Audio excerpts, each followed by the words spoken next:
Soul and unravel tongue set के इस episode की स्टार्टिंग में हम देखते हैं कि वांक्यूअर अब भी स्नो के इस मिस्ट के बीच में फंस रखी होती है, जबकि इस तरफ यह उसके ऊपर नजरें बनाए रखा होता है और मन में कहता है कि क्या मुझे उसकी सोल पावर को एग्जॉस्ट करने का चूज करना चाहिए। नहीं, इसकी रैंक तो मुझसे ज्यादा है, तो ऐसा तो होना संभव नहीं है। और यहाँ तक कि अगर अब मैं जीत भी नहीं सकता हूँ तो मुझे जितना हो सके उतनी ज्यादा इसकी सोल पावर को खर्च करवाना होगा, जिससे कि जो अगला अपोनेंट इसका सामना करे वो एक एडवांटेज के साथ इसका सामना करे। और इसी दौरान हमें बाहर का सीन दिखाया जाता है जहाँ पे ये सभी लोग काफी इंतजार कर रहे होते हैं और ज़ू सांसी इंतजार करते हुए थक चुका होता है और ये कहता है कि यह क्या सच में उससे लड़ रहा है या फिर उसके साथ प्यारी प्यारी बातें कर रहा है, क्योंकि काफी समय हो गया है लेकिन यहाँ पे कोई भी मूवमेंट देखने को नहीं मिली है। तो भाई उससे कहता है कि ये बेकार की बकवास करना बंद करो, जबकि इस तरफ जियानन काफी जोर से ज़ू सांसी के पिछवाड़े पे पिंच करते हुए कहती है कि हाँ, ये बेकार की बकवास करना बंद करो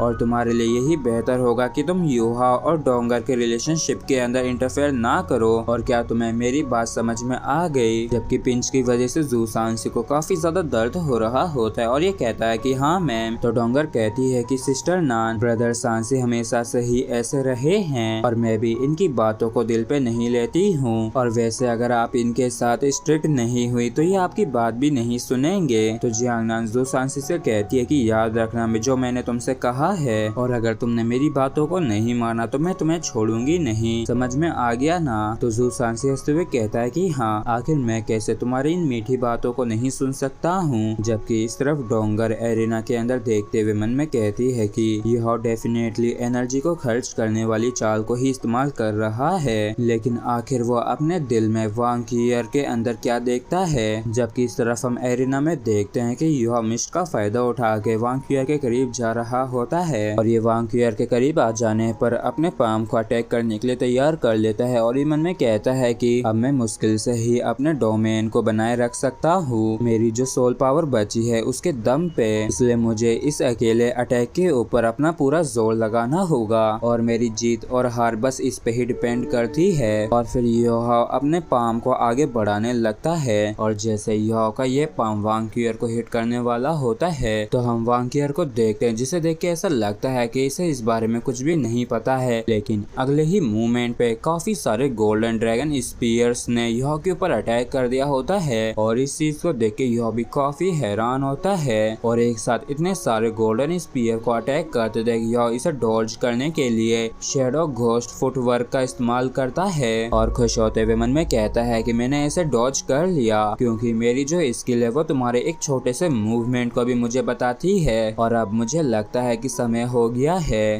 क्योंकि तुम्हारे काउंटर अटैक और नेक्स्ट अटैक के बीच में जो टाइम गैप है वही तुम्हारी वीकनेस है और इसी चीज का मैं फायदा उठाऊंगा। और अभी अगर मैंने तुम पे अपनी एब्सोल्यूट आइस को इस्तेमाल करके अटैक किया तो तुम मूव नहीं कर पाओगी और ना ही किसी भी तरह की स्ट्रेंथ को एक्सर्ट कर पाओगी। और तभी अचानक से वांकियर पलट के इसे देखने लगती है और इस चीज को देख के यह के काफी तगड़े वाले होश उड़ जाते हैं और ये मन में कहता है कि क्या मेरा पहले वाला अटैक इसके ऊपर पूरी तरीके से इनइफेक्टिव था क्या, और क्या इसने मुझे बेवकूफ बना दिया है। और यह वांकियर को देख के काफी घबरा जाता है, लेकिन तब भी ये आइस एम्प्रेस व्रेथ को इस्तेमाल करता है। जबकि इस तरफ वांकियर काफी ज्यादा स्ट्रेंथ को इस्तेमाल करके यह के ऊपर एक काफी खतरनाक पंच कर रही होती है और वांकियर के इस पंच के अंदर से काफी ज्यादा प्रेशर निकल रहा होता है जो कि यहाँ पे पड़ रहा था और यह मन में कहता है कि ये प्रेशर तो काफी ज्यादा स्ट्रॉन्ग है और असल में ये तो बड़ी ही आसानी से मेरी आइस एम्प्रेस व्रेथ को सप्रेस कर सकती है और इस अटैक को अवॉइड करने के लिए काफी देर हो चुकी है और अगर मैं इस अटैक के द्वारा हिट हुआ तो मैं निश्चित रूप से मारा जाऊंगा और मुझे इकलौते अपने इस अटैक पे विश्वास करके जोखिम उठाना ही होगा। और ये युवा का पहली बार होता है जब ये इस टेक्निक को इस्तेमाल कर रहा है जो इसने टांग सेट से काफी लंबे समय पहले सीखी थी, जो कि कंट्रोल द क्रेन और कैप्चरिंग द ड्रैगन टेक्निक होती है और इसे इस्तेमाल करके ये अपने आप को वांकियर की तरफ खींचता है और ऐसा करने के लिए युवा जितना हो सके उतनी दूर तक अपने हाथ को स्ट्रेच करने की कोशिश करता है और युवा ने ऐसा इसलिए किया होता है जिससे कि वांकियर का जो मौका है इस तक पहुंचने से पहले इसका अटैक उस तक पहुंच जाए। और जैसा कि इसने एक्सपेक्ट किया था कि यह ही पहला होता है जिसने अटैक किया था। और आप लोगों को क्या लगता है कि इसने ये क्या टच किया है? जबकि इस तरफ यह खुश होते हुए मन में कहता है कि आखिरकार मैंने कर दिखाया, चलो अब आइस एम्परर जल्दी से इसे फ्रीज कर दो। और तभी ये काफी ज्यादा चौंक जाता है और कहता है कि रुको, आखिर ये क्या है और यहाँ पे जरूर कुछ तो गलत हुआ है और ये तो कितना ज्यादा सॉफ्ट है और क्या ऐसा हो सकता है कि ये सॉफ्ट चीज वही हो जिसे टच करने के लिए अडल्ट मैन कुछ भी कर सकता है। और भाई लोग, आप लोगों ने देखा ना कि यॉक पिछले कुछ चैप्टर्स में काफी ज्यादा नोटी हो गया है और जब यॉक को रियलाइज होता है कि इसने ये क्या कर दिया तो ये काफी चौंकते हुए कहता है कि बिल्कुल नहीं, जो मैं सोच रहा हूँ ये पक्का वो नहीं हो सकता है। जबकि इस तरफ वांगक्यूर अपनी जगह पे ठहर सी जाती है जब यॉ ने इसकी चेस्ट को टच किया होता है, जिसकी वजह से वांगक्यूर के इमोशंस काफी तेजी से चेंज होते हैं और ये काफी गुस्सा होने लगती है। और वांगक्यूर को इस रूप में आता देख यॉ काफी ज्यादा डर सा जाता है, इसलिए यॉ तुरंत ही आइस एम्प्रेस पाम को इस्तेमाल करता है वांगक्यूर के स्प्लिट एजेंट्स को रोकने के लिए। लेकिन तब भी वांगक्यूर नहीं रुकती है और वांगक्यूर का जो पंच होता है वो यॉ को काफी जोर से हिट करता है, जिसकी फोर्स की वजह से यह उड़ता हुआ उस मिस्ट से बाहर आ जाता है। और इस चीज को देख के जू सांसी और बाई बाई ये दोनों ही काफी ज्यादा हैरान होते हैं और कहते हैं कि यह का जो एब्सोल्यूट आइस का डोमेन था वो ओपन हो चुका है